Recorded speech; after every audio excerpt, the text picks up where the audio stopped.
प्रणाम करता हूं, आप सभी को प्रणाम करता हूं। जब कवि सम्मेलन चालू हुआ था तो बहुत लोग थे, 4-5 ने मिलके इतने भगा दिया। इसमें ताली बजाने की बात नहीं है, मैं तो खाली ये देखना चाहता हूं कब इतने और भगाने के लिए कितने कवि और लगेंगे। ये हिमांशु भावसार से कवि सम्मेलन चालू हुआ, कितना चालू आदमी है, वहां बैठा था, खिसकते खिसकते वहां पहुंच गया। अब क्या उसकी गोदी में बैठेगा? बुआ जी आई है इतनी दूर से, तू जबरदस्ती में लगा पड़ा। ये देखो कैसा हंस रहा है, जैसे कि बहुत बढ़िया कवि सम्मेलन चला, बढ़िया मंच सजा हुआ, एक सरदार और सिंधी के बीच में सारे कवि फंसे हुए हैं। जीव ले लिया इन्होंने मिलके। जीतू भैया बैठे हैं, जीतू भैया बैठे, जीतू भैया बैठे, तो क्या खड़े रहे? बैठने की व्यवस्था है तो बैठेंगे। प्राण पी गए जबरदस्ती। ये यहाँ तक आ गया कवि सम्मेलन, बेरू महाराज तक वीर रस के। ये तो बढ़िया है, नहीं तो देश में वीर रस के कवियों की हालत खराब है। नवाज शरीफ, तेरे पाकिस्तान में आग लगा देंगे। मैंने कहा तेरी बीड़ी बुझ गई, वही जला ले यार। पहले जबरदस्ती टेंशन पाल रहा है। मैं इतनी जोर जोर से कविता पढ़ूं तो मेरे फेफड़े निकल के बाहर आ जाए। कश्मीर हमारा है, कश्मीर हमारा है, कश्मीर हमारा है। मैंने कहा कि क्यों रे, जब ये अपना है तो फिर चिल्लाने की क्या जरूरत? अपना है तो है। मेरा मानना ये है भाई साहब के अपने घर में अपने पिताजी हैं।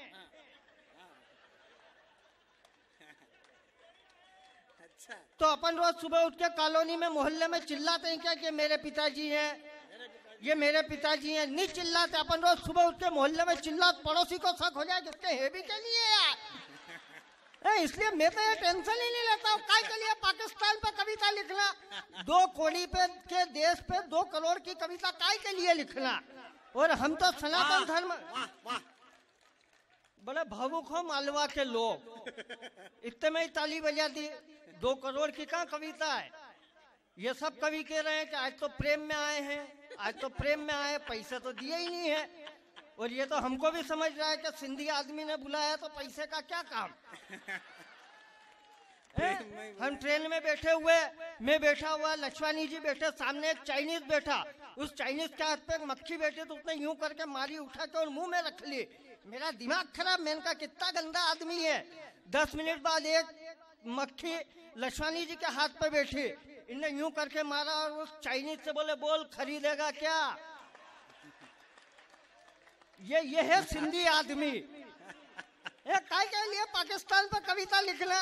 हम तो सनातन धर्म में विश्वास रखते हैं। हमारे तो धर्म में लिखा हुआ है, एक बार जिसका जन्म हुआ उसकी मृत्यु निश्चित है, पुनर्जन्म लेंगे फिर देश पे कुर्बान होंगे। मुस्लिम धर्म में लिखा हुआ है, एक बार जो मर गया पुनर्जन्म का कोई काम नहीं। इतने बुद्धिजीवी लोग बैठे, कोई मुझे बताए कि हिंदुस्तान का जन्म कब हुआ? नहीं मालूम। लेकिन अपने को ये तो मालूम है कि पाकिस्तान का जन्म 14 अगस्त 1947 को हुआ। मतलब जिसका जन्म हुआ, वाह वाह दुल, वो तो मरेगा। और उनके तो धर्म में लिखा हुआ है, एक बार अगर मर गया तो गया, तो गया तो गया। तो जो मरने वाला अपने आप, उसकी टेंशन हम काय के लिए पाले? ये अपन तो क्या मालवा के लोग हैं। मालवा का आदमी इतना एडवांस होता है, गलती से कुएं में गिर जाए तो निकलने से पहले साबुन मांगता है, कब गिर गए तो नहा धो के ही निकलेंगे। अपन तो इतने एडवांस लोग हैं। आप देखो हमारे कपिल भैया ने ये मजमा जमाया, लेकिन कितने भोले आदमी है। प्रॉपर्टी का काम करते हैं, देखो कितना भोला आदमी है। जिस उम्र में खुद को फ्लैट ढूंढना थे,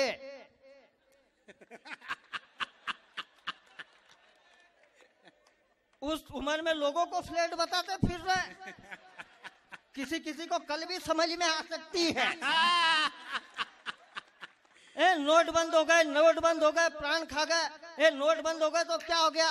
अच्छा एक बात बताओ, नोट बंद हुआ तो सबसे ज्यादा दिक्कत किसको हुई? नहीं मालूम? मैं बताता हूँ, सबसे ज्यादा दिक्कत हुई बीजेपी वालों को। नहीं सही कह रहा हूं मैं।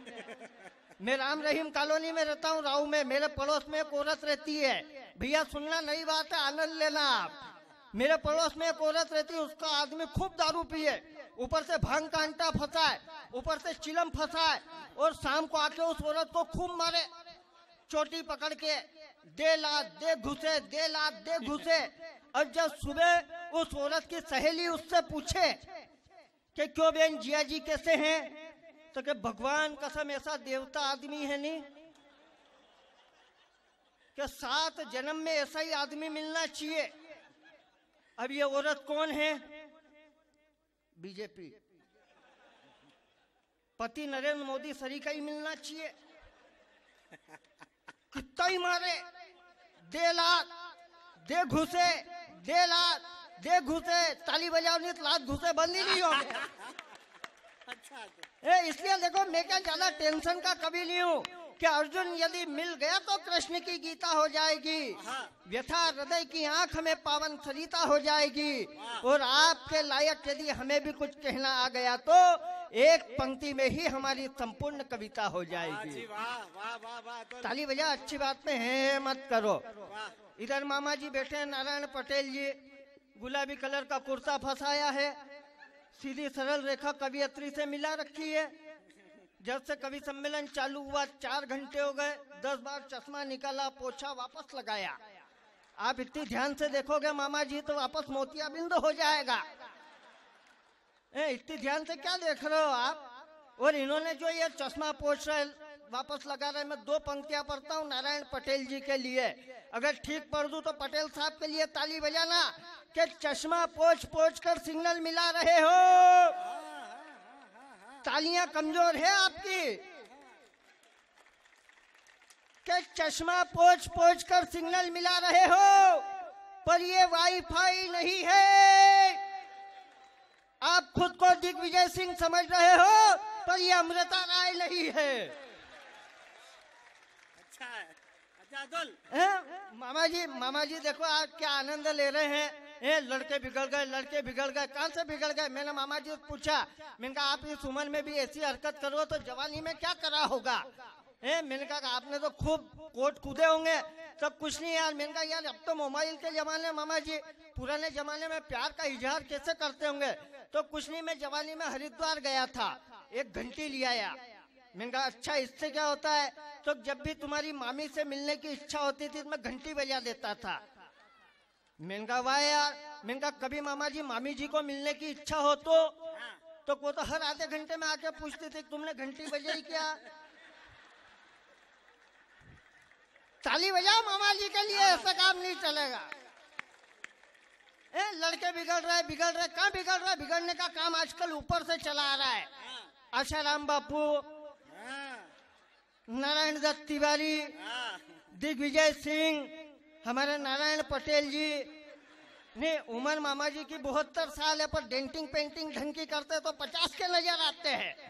ये डेंटिंग पेंटिंग का कमाल है। हम 3 लोग खड़े हुए, मैं, ये हमारे अशोक नागर जी और मामा जी। ऊपर से भगवान आए, बोले आज तुम्हारा फैसला होगा। सबसे पहले मेरा नंबर आया। भगवान ने एक बहुत मोटी और काली महिला बुलवाई, बोले अतुल वाला बाकी का समय तुमको इसके साथ रहना है। मैंने कहा महाराज मैंने जीवन में ऐसे कौन से पाप किए? भगवान बोले तुमने बचपन में एक चिड़िया मार दी थी। फिर नागर जी का नंबर आया, इनके लिए भी भगवान ने एक बहुत मोटी और काली महिला बुलवाई, बोले अशोक नागर बाकी का समय तुमको इसके साथ रहना है। नागर जी बोले महाराज मैंने जीवन में ऐसे कौन से गुनाह किए? भगवान बोले तुमने भी बचपन में एक चिड़िया मार दी थी। फिर हमारे आसाराम जी मतलब मामा जी का नंबर आया, पटेल साहब का। इनके लिए भगवान ने 18-20 साल की सुंदर अप्सरा बुलवाई। मेरा दिमाग खराब। मैंने कहा भगवान पटेल साहब ने जीवन में ऐसे कौन से अच्छे काम किए? भगवान बोले पटेल साहब के अच्छे काम को गोली मारो, इस अप्सरा ने बचपन में एक चिड़िया मार दी थी। बहुत अच्छे। तो हमको तो दूसरों का भी पाप पुण्य भोगना है। ताली बजाओ पटेल साहब के लिए एक बार। नोट बंद हो गए, नोट बंद हो गए, काय की दिक्कत है? वो रामदेव बाबा बैठ गए दिल्ली में, वहां बैठ के चिल्ला रहे काला धन वापस लाओ, काला धन वापस लाओ। आप विश्वास मानना, रामदेव बाबा और मेरी कट्टर दुश्मनी, बिल्कुल कट्टर दुश्मनी। क्योंकि आज से 6 साल पहले मैंने लव मैरिज की भाग के, और मेरी पत्नी का कलर एकदम ब्लैक, हाँ, एकदम काला। और आप विश्वास मानना, मेरे पास जीवन में एकमात्र धन है,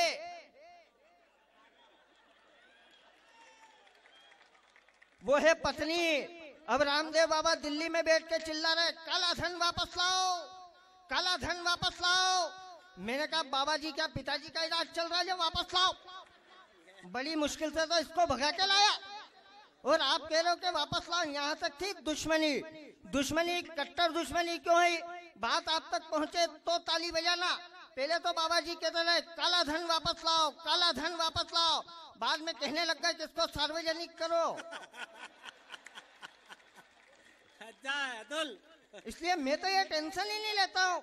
क्यों ये हाथ के कभी हाथ से व्यंग की बात करते हैं कि हंसी की कीमत खुद रोकर समझता हूँ, हंसी की कीमत खुद रोकर समझता हूँ, पाने की चाह को कुछ खोकर समझता हूँ, और आपके चेहरे पर ये हंसी बनी रहे इसलिए हर वक्त मैं खुद को एक जोकर समझता हूँ। वाह अतुल, अतुल बहुत अच्छे, बहुत अच्छे अतुल। देखो ये बार बार कह रहे ताली बजाओ, ताली बजाओ। ये बाहर से इनको मालूम ही नहीं है, ये राव बिजलपुर के लोग हैं। ये ताली क्या मैं इंदौर में जा लोगों को बजा के आ जाए? फिर आ जाए। ये लगे हुए हैं ताली बजाओ, ताली बजाओ। तुम्हारे पिताजी के नौकर है ना? ये तुमको ताली बजाने वाले दिख रहे हैं? ये राव बिजलपुर के लोग हैं, सब अच्छी तरह समझते हैं। माल ओरिजिनल होगा तो अपने आप बिकेगा, फोकट में विज्ञापन करने की क्या जरूरत है?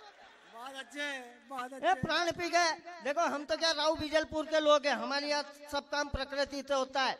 हम सबकी आदत बढ़िया, आप बढ़िया कविता सुनाते हो, ये बढ़िया सुनते हैं, बढ़िया ताली बजा रहे हैं। मैं राव में रहता हूँ, मेरे पड़ोस में जैन साहब रहते हैं, उनकी क्लास मार्केट में कपड़े की दुकान। आदत पड़ गई दिन भर कपड़े फाड़ते, 1 मीटर 2 मीटर 3 मीटर, आदत पड़ गई। रात की 1:30 बजे वही काम घर पे चालू कर दिया। 1 मीटर 2 मीटर 3 मीटर, घरवाली ने एक दिख कान के नीचे 1 मीटर 2 मीटर के चक्कर में मेरी पूरी साड़ी फाड़ के रख दी। आदत का मामला है। हमारे पुलिस वाले लगे हुए हैं, प्रणाम करता हूँ। जितनी दूरी है उतनी बनाए रखना, क्योंकि हमारे दिन खराब चल रहे हैं अभी। ये भी बढ़िया है इनके, पर लक्षण खराब है, क्या करें? है नहीं, सही कह रहा हूँ मैं। ट्रैफिक में नौकरी लग गई, दिन भर एक ही काम, आने दे आने दे, जाने दे जाने दे, चल लगा साइड में, चल लगा साइड में। एक हेड साहब की आदत पड़ गई, रात की 3 बजे वही काम घर पे चालू कर दिया। चल लगा साइड में, चल लगा साइड में। घरवाली ने एक दिन लात खींच के, मैं तो कब से ही साइड में हूँ, तू नो एंट्री में घुसा चला आ रहा। अरे वाह अतुल, जबरदस्ती प्राण पी रहे हैं। माइक बहुत बढ़िया है, माइक वाले के प्राण पी गए। माइक बदलो, ये बदलो, वो बदलो, काय के लिए बदलो? माइक बढ़िया है, पर लक्षण इसके भी खराब है। मेरे को मालूम है, जब से माइक लगाया एक ही काम करता है, hello check, hello check, hello check. अब आदत पड़ गई। इनने 4 दिन पहले यही काम रात की 3 बजे घर पे चालू कर दिया, हेलो चेक, हेलो चेक। घरवाली ने एक दिख खींच के, खाली चेक ही करेगा कि प्रोग्राम भी चालू होने लेगा।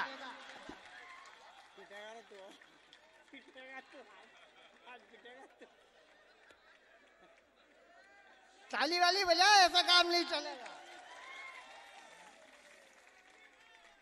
ये सरदार जी आ गए। सरदार जी भोले आदमी है। 10 साल में पहली बार ऐसा सरदार देखा जो मैडम से इतनी दूर बैठा है।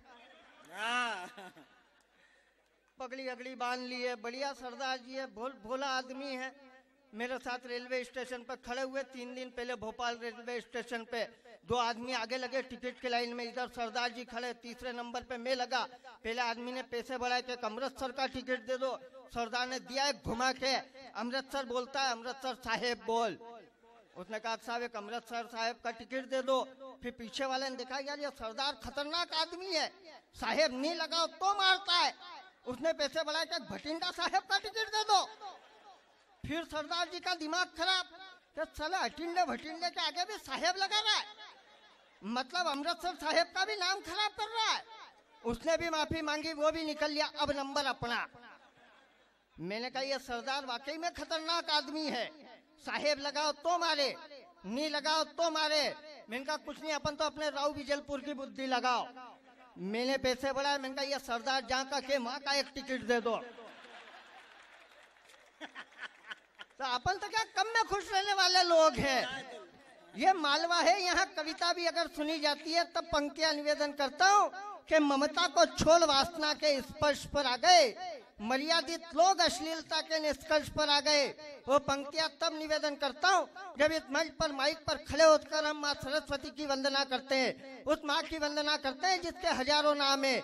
जब हम वंदना करते हुए कहते हैं कि हे माँ वागीशा, ज्ञानदे, शुक्ला, शारदे, वागेश्वरी, वाचस्वरी, सनातनी, पारायणी, स्वाम्भवी, कादम्बरी, ईरा, गीरा, केलिवती, जयवती, सरस्वती, ज्ञानम देहि, स्मृतिम देहि, विद्याम विद्याई देवते, प्रतिष्ठाम देहि, कविताम देहि, शक्तिम बुद्धि प्रबोधिकाम के कल माँ की वंदना करते हैं तब पंक्तियां निवेदन करता है। इसमें ताली बजाने की बात नहीं है, ये सब याद करना पड़ते हैं। खाली ताली बजाने से काम थोड़ी चलता है। प्राण पी गए वो। अच्छा आज देखो वो मोदी जी ने एक और नया नियम लिया है, बैंक में 5 बार से ज्यादा जाओगे तो पैसे कटेंगे। आ गया नियम। है क्या कर रहे हो ये तुम? है कर रहे हो, तेरा बैंक में खाता भी है ना। 5 बार से ज्यादा जाओ पैसे कटेंगे। मेरे पड़ोस में एक बैंक मैनेजर रहता है, उनकी घरवाली ने उनको आवाज लगाई सुनो जी, उसने नहीं सुनी। घरवाली ने 5 बार आवाज लगाई सुनो जी, उसने नहीं सुनी। जब 6ठी बार उसकी पत्नी ने कहा कि सुनो जी, उसने कहा कि आप 5 बार बोल चुकी है, ये 6ठा बार था, अब आपके पैसे लगेंगे। उसकी घरवाली ने कहा अच्छा तो ठीक है, मैं इस बैंक से खाता डिलीट करती हूँ, दूसरी बैंक में खुलवा लूंगी। ये नया है, मालिक है। जबरदस्ती प्राण पी रहे के ममता को छोड़ वासना के स्पर्श पर आ गए, मर्यादित लोग अश्लीलता के निष्कर्ष पर आ गए और इतना गिरा दिया कविता के मोल को हमने, 4 तालियों के लिए अर्थ से फर्श पर आ गए। ताली बजाए हैं, क्या कर रहे हो? 25 चुटकुले अभी और लिखे हैं मेरे पास, मैं वो सुना सकता हूँ, लेकिन अगर आप कविता सुनना चाहते हैं तो एक बार जोरदार तालियां बजाए। भाई वाह। पैसे खत्म हो गए, नरेंद्र मोदी जी ने ले लिए, नरेंद्र मोदी जी ने ले लिए। आज देखो जब पैसे बंद हुए तो क्या स्थिति हुई। हमारे राजनीति के लोग बैठे, सरदार जी उधर भी बैठे हैं, सरदार से सरदार का फेस मिल रहा है तो ऐसा लग रहा है कि फेस टू फेस हो रहा है। प्रणाम करता हूँ वीर जी आपको। हमारे शिव डिंगू जी बैठे हैं, अभी चुनाव लड़के जीते। नीलेश भैया बैठे थे, चले गए, दिखे गए क्या नीलेश भैया? गए। हाँ जाना ही है, इतनी बजे बाद यहाँ क्या करेंगे आप? हाँ उनका और भी काम है, क्या कर रहे हो? पार्षदों के बहुत सारे काम होते हैं। हमारे शिव डिंगू जी अध्यक्ष कई काम निपटा के आए हैं।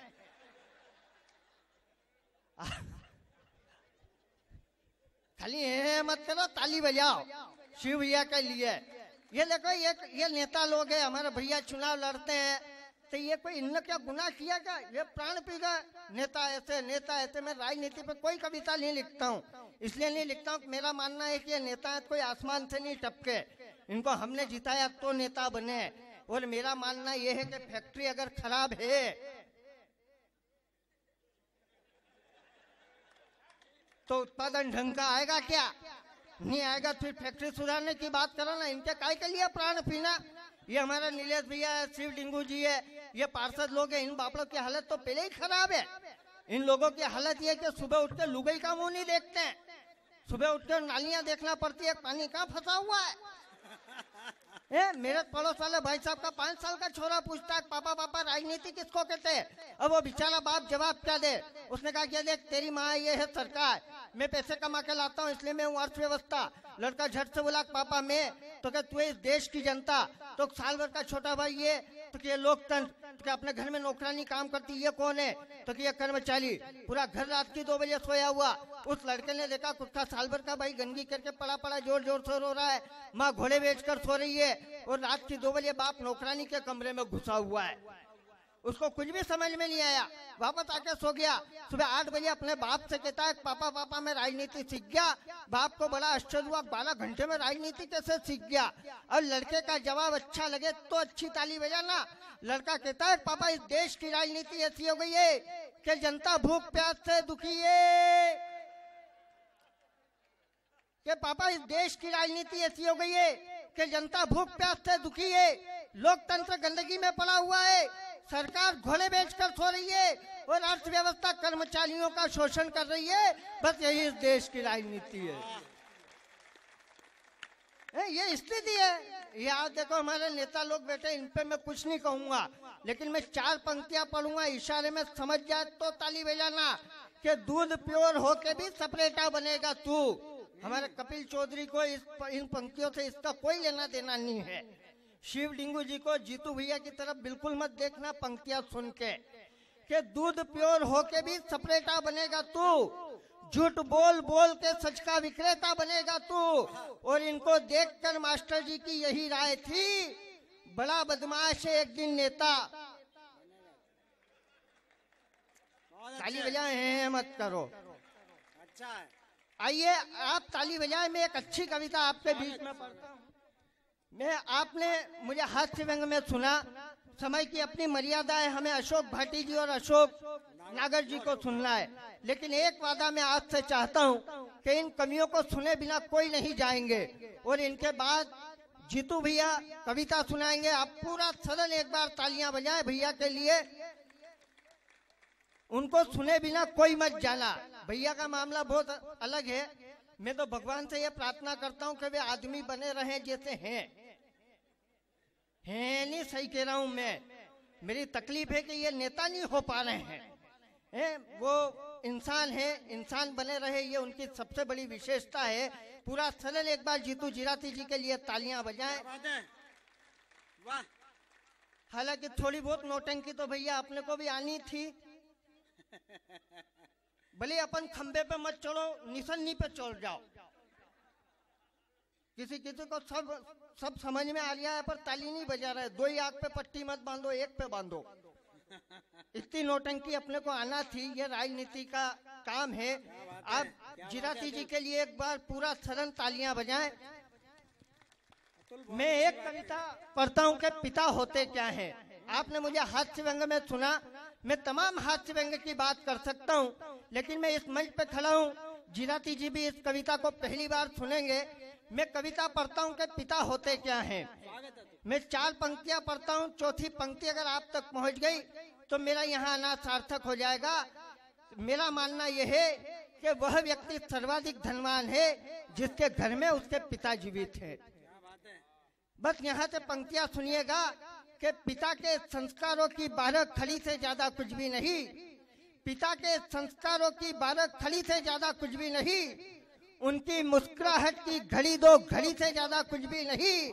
मैं कितना भी कमा लूं, कुछ भी बन जाऊं दुनिया में, मेरी कीमत आज भी उनकी पगड़ी से ज्यादा कुछ भी नहीं। बस मैं हास्य व्यंग की बात और कर सकता हूँ, लेकिन मैं चाहता हूँ कि बड़ी मेहनत से यह कवि सम्मेलन संजोया है।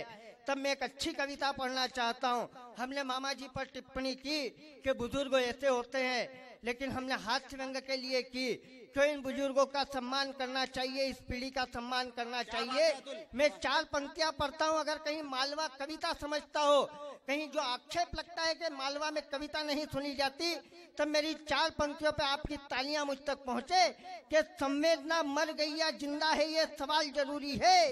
संवेदना मर गई या जिंदा है ये सवाल जरूरी है।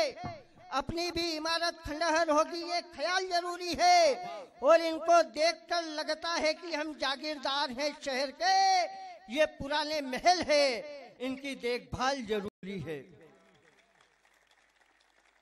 मैं बहुत आभारी हूं आपका। मैं एक निवेदन कर रहा था, अभी मंच से कहा गया कि जीतू जिराती जी वापस विधायक बनेंगे। मैं उस बात को और आगे बढ़ाना चाहता हूं। अगर मेरी बात पर आपकी मोहर लगे तो फिर पूरा सदन एक बार दोनों ऊपर हाथ ऊपर उठाकर ताली बजाए। बोलने तो दे मेरे बाप।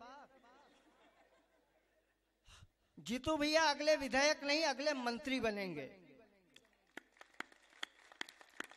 खाली ताली बजाने से काम नहीं चलेगा, वोट भी देना पड़ेंगे। भैया बहुत भोले आदमी है, क्योंकि मैं जानता हूँ नई नई शादी हुई, पहली बार भाभी जी को लेने के लिए गए ससुराल। सासू जी ने कह दिया जमाई साहब छोरी को हफ्ते भर बाद भेजेंगे। ये वापस आ गए, फिर हफ्ते भर बाद गए, फिर सासू जी ने कह दिया जमाई साहब छोरी को हफ्ते भर बाद भेजेंगे। ये अड़ गए, अड़ते कैसे नहीं, आखिर राव बिजलपुर का पानी के नहीं लेके ही जाऊंगा। तो जीतू भैया सासू जी ने इनकी साली से कहा कि जा बेटा तेरे जिया जी कह देना कि बहन को हफ्ते भर बाद भेजेंगे, और ली माने कह देना कि हमारी माँ को देवी आती है, सब बात मनवा के छोड़ती है। इनकी साली ने कहा कोई जिया जी हमारी माँ को देवी आती है, इन्होंने कहा कान दो देवी एवी कौन सी देवी सब देख लेंगे। विश्वास मानना भाई साहब 15 मिनट के बाद इनकी सासू जी आ गई, सब बाल खोल के चंडी का रूप धारण करके, और वो कहने लग गई कि देवी आ गई नहीं भेजूंगी, देवी आ गई नहीं भेजूंगी। इन्होंने 15 मिनट तक ड्रामा देखा, उसके बाद इनकी बुद्धि जागृत हुई। जागृत बुद्धि ने जो जवाब दिया, जवाब पसंद आए तो पूरा सदन भैया के लिए जोरदार ताली बजाना।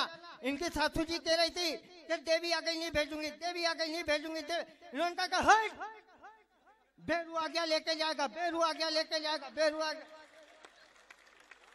क्या बात है अतुल।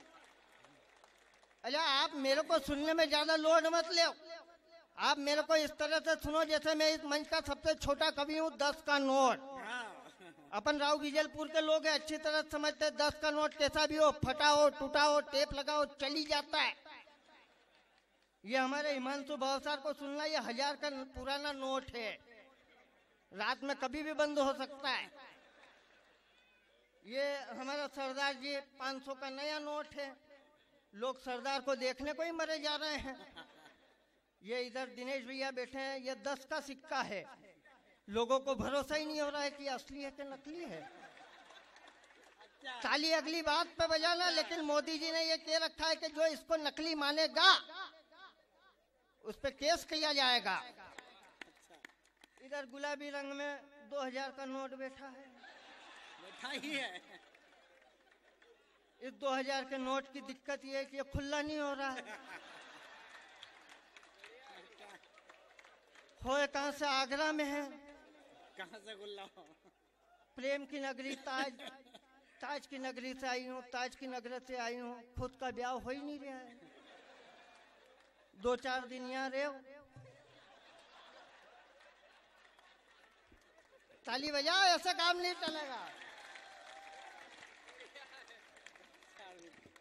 मेरे से कह रही थी आप प्यार मोहब्बत की कविता नहीं लिखते हो, मैंने कहा नहीं लिखता हूँ देवी। क्यों नहीं लिखते हो? मैंने कहा कि इस लायक हाइट नहीं है, एक तो हाइट नहीं, ऊपर से कलर वाइट नहीं, शरीर के अंदर वेट नहीं, शरीर के ऊपर फेट नहीं, और तो ढंग का नहीं है थोबड़ा। अब बताओ कैसे मरे अपने पर रानी मुखर्जी और प्रियंका चोपड़ा? क्या बताओ कैसे मरे अपने पर रानी मुखर्जी और प्रियंका चोपड़ा? अरे आजकल की लड़कियां तो प्रेमी को खूंटी पर कपड़ों की तरह टांगती है, खुद भले सुरपणखा हो पर लड़का ऋतिक रोशन मांगती है। खुद भले सुरपणखा हो पर लड़का ऋतिक रोशन मांगती है। और जब अपने को मालूम है कि अपने में ऋतिक रोशन बनने का नहीं है कायदा, तो फिर जबरदस्ती अमरीश पुरी बनने से भी क्या फायदा। इसलिए मैं तो ये टेंशन ही नहीं पालता। मेरे से बोला आप मेरे पे कविता लिखो, मैंने कहा कि देवी मेरा तलाक करा के जाएगी क्या? या मैंने 2 पंक्तियां लिखी, आप आनंद लेना। मैंने कहा कि तू मेरी करीना कपूर, कि तू मेरी करीना कपूर और मैं तेरा ऋतिक रोशन, तू है मेरी दांत खाज खुजली और मैं तेरा जालिम लोशन। खत्म। वाह वाह वाह। ये अपने श्रृंगार रस का स्टैंडर्ड है। मैंने कहा ना अपन मालवा के लोग हैं, मालवा का आदमी इतना एडवांस होता है, गलतियों में खुशी ढूंढ लेता है। शिवराज सिंह ने योजना चलाई बेटी बचाओ अभियान, जिसके घर में 2 लड़कियां हैं, सरकार 25,000 रुपए इनाम देगी। मेरा एक मित्र रहता है बीजलपुर में, उसके एक लड़की पिंकी, उसको टेंशन हुआ कि 2 होती तो 25,000 रुपए मिल जाते। उसने उसकी घरवाली से कहा देख तू बुरा नहीं माने तो एक बात कहूँ तो क्या आज से 5 साल पहले मऊ में मेरे से एक गलती हो गई थी। क्या बात है? तू अगर कहे तो मैं उस गलती को लिया हूं। तो एक तो अपनी पिंकी, एक गलती हो गए तो 25,000 रुपए मिल जाएंगे। उसकी घरवाली ने 1 घंटे तक रोना पीटना मचाया। उसके बाद में उसको समझ में आया कि इन्होंने गलती की, मान ली तो जाओ ले आओ। मेरे मित्र ने गाड़ी स्टार्ट की, महू गया, गलती को निलाया धुलाया, लेके यार पत्नी से बोला कि देख मैं इसको ले आया हूँ। अब एक तो अपनी पिंकी, एक ये गलती हो गए 2। किसी का बाप अपने को 25,000 रुपए लेने से नहीं रोक सकता है। तू बुला पिंकी को। उसकी पत्नी बोली कि उसको तो ले गए, कि कौन ले गए, तो कि जिसकी गलती थी देवास वाले ले गए उसको। तो गलती क्या एक ही से होती है। जबरदस्ती प्राण पी रहे हैं। इनको मालूम ही नहीं है राव बिजलपुर के लोग हैं, ये हमारे कपिल चौधरी है, सब तोती पालते, इनने तोता पाल लिया। तोता भी कपिल चौधरी का। इनके घर एक लड़की आई थी, इन्होंने तोते से पूछा कि बता तोते इस महिला के बारे में तेरे क्या विचार है। तोता बोला कपिल तू भी कमाल है, पर ये औरत एक नंबर का माल है। इनका दिमाग खराब। घर आए मेहमान की बेइज्जती, इन्होंने पानी की बाल्टी मंगाई, तोते को पकड़ा, डुबो दिया पानी में, डुबोया निकाला, डुबोया निकाला, तोता मरने जैसा हो गया। इनने कहा कब ऐसी गलती करेगा तो नहीं करूंगा, तो पक्का, तो पक्का। तोते को छोड़ दिया। 10 दिन बाद वही महिला वापस आई। फिर कपिल भाई ने पूछा कि बता इस महिला के बारे में तेरे क्या विचार है। तोता बोला कि भद्र महिला है, सुंदर है, सुशील है, गुणवान है, रूपवान है, इसकी जैसी कोई सती सावित्री नहीं है। कपिल भाई खुश। लेकिन अब की बार तोते ने महिला से पूछ लिया कि बता तोते, महिला ने तोते से पूछ लिया कि बता तोते मेरे घर में एक आदमी आए तो। तोता बोला कि आपका पति, 2 आए तो कि एक आपका पति, एक आपका पिता, 3 आए तो कि एक आपका पति, एक आपका पिता, एक आपका भाई। फिर महिला बोली मान लो तोते मेरे घर में 4 आदमी आए तो। तोता बोला कि कपिल भाई वो पानी की बाल्टी लेके आओ।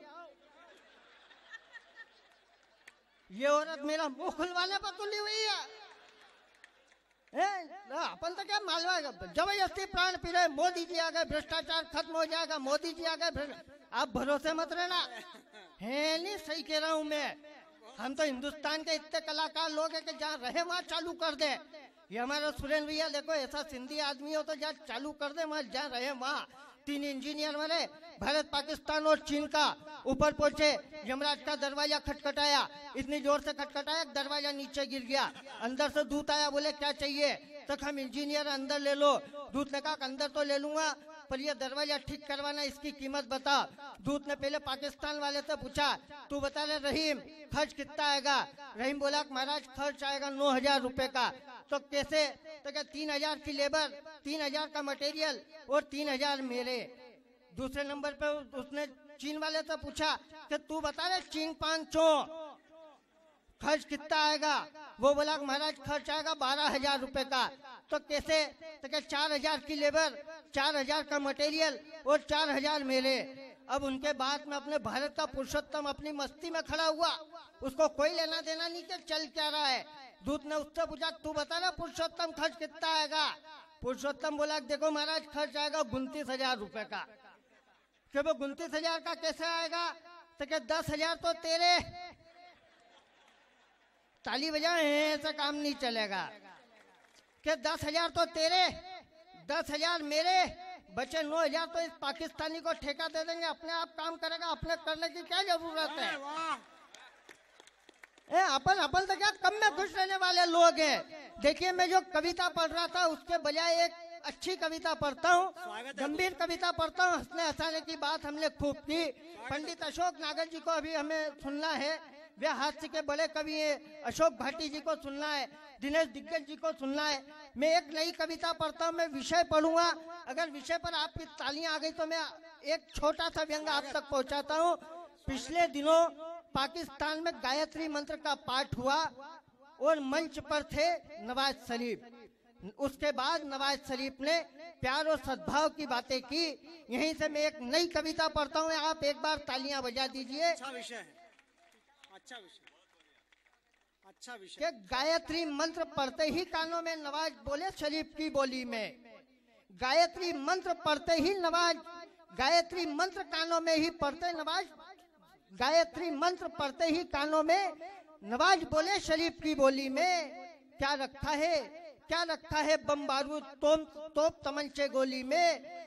जब मंत्र पढ़ते हैं कानों में तन मन सारा शुद्ध होता है, पर आप जब बोलते हैं अपना ये सनातनी अतीत, तब कारगिल में युद्ध होता है, तब कारगिल में युद्ध होता है। इन मंत्रों से हमने, इन मंत्रों से हमने प्रेम मानवता सद्भाव झरते देखे हैं। इन मंत्रों से हमने अच्छे अच्छों के भूत उतरते देखे हैं। ये केवल मंत्र नहीं है, ये केवल मंत्र नहीं है, ये सभ्यता है, संस्कार है, जीवन है, दर्शन है, गंगा का नीर है। ये मंत्र हमारा मस्तक है, ये मंत्र हमारी तकदीर है। ताली बजाए हैं, क्या कर रहे हो? नई कविता देख के पढ़ रहा हूँ, उसमें क्या हो गया? आप घर के हो, बाहर वालों को जाके ऐसा सुनाएंगे तो वो पैसे नहीं देंगे। यहाँ पैसा ऑलरेडी मिलना नहीं है। नई कविता है, पूरी बाद में कभी पढ़ूंगा, आप एक बार। लेकिन मैं चाहूंगा अतुल, जिस विषय को तुमने उठाया था, ये हम सम्मान करते हैं। अतुल बहुत अच्छे रचनाकार हैं, युवा रचनाकार हैं। तुमने विषय बहुत अच्छा लिया कि गायत्री मंत्र पाकिस्तान में हुआ और सबने उसको सराहा, और उस व्यक्ति ने भी सराहा जिसने सदैव सनातन संस्कृति का, हमारी भारतीय मनीषा का विरोध किया। लेकिन मेरा ऐसा मानना है कि जिस विषय को तुमने उठाया, उस विषय की कविता अगर तुम कहो, तुम पढ़ोगे, तो शायद आज का ये पूरा वातावरण सार्थक होगा।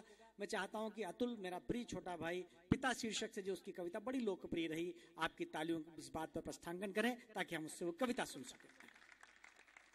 मैं भी यही कह रहा था।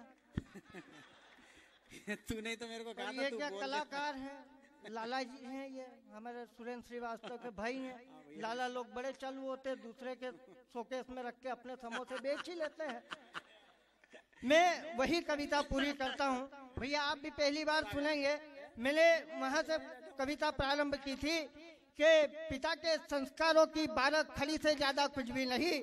मेरी तमाम बकवास को 2 मिनट के लिए माफ कर दीजिएगा कि पिता के संस्कारों की 12 खड़ी से ज्यादा कुछ भी नहीं।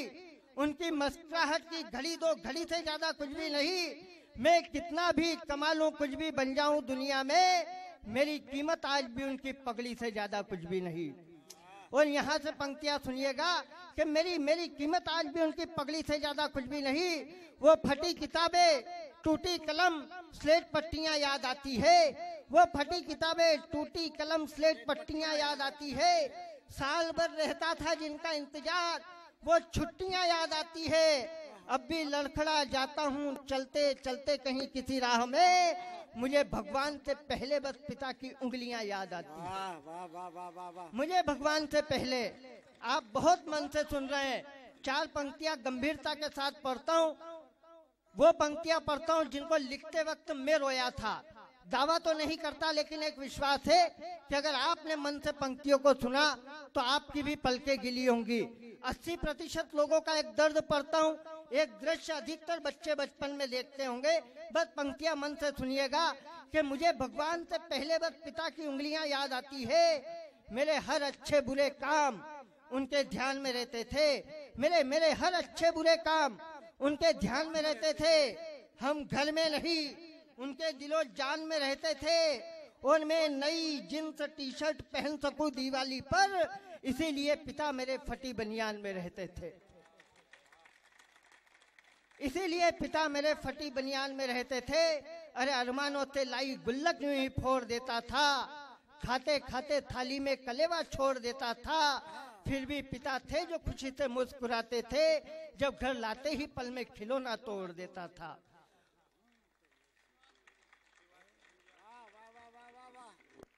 और अगर किसी को अपने पिता से कोई शिकायत हो तो मेरी हास्य व्यंग के इस नालायक कवि की 4 पंक्तियां सुन लीजिएगा, शायद आपकी शिकायत दूर हो जाएगी। और कविता पे नहीं, एक टिप्पणी करता हूँ। अगर टिप्पणी आप तक पहुँचे तो फिर पूरे सदन की तालियां मुझे मिले। मेरा मानना यह है कि अगर राजा दशरथ ने अपने बेटे रामचंद्र को 14 वर्ष का वनवास नहीं दिया होता तो रामचंद्र बहुत बड़े राजा तो बने होते, पर भगवान कभी नहीं बनते। बस इसी भाव से पंक्तियों को सुनिएगा कि मुझे लगता था कि पिता के फैसले कड़े होते हैं। मुझे लगता था कि पिता के फैसले कड़े होते हैं, पर कड़े फैसलों से हम पैरों पर खड़े होते हैं। और मैं पिता बना तब मैंने सचमुच ये महसूस किया, बच्चे बच्चे होते हैं, बड़ी मुश्किल से बड़े होते हैं। और अंतिम पंक्तियां साथ ले जाइएगा तो मेरा यहाँ आना सार्थक हो जाएगा कि अपनी जड़ें मत काटो, कोई फरियाद काम ना आएगी। अपनी जड़ें मत काटो, कोई फरियाद काम ना आएगी। घर का आंगन छोड़, कोई जायदाद काम ना आएगी। अगर सताया उस पिता को जिसने तुम्हें नाजों से पाला है, बुढ़ापे में तुम्हारे लिए तुम्हारी औलाद काम ना आएगी, काम ना।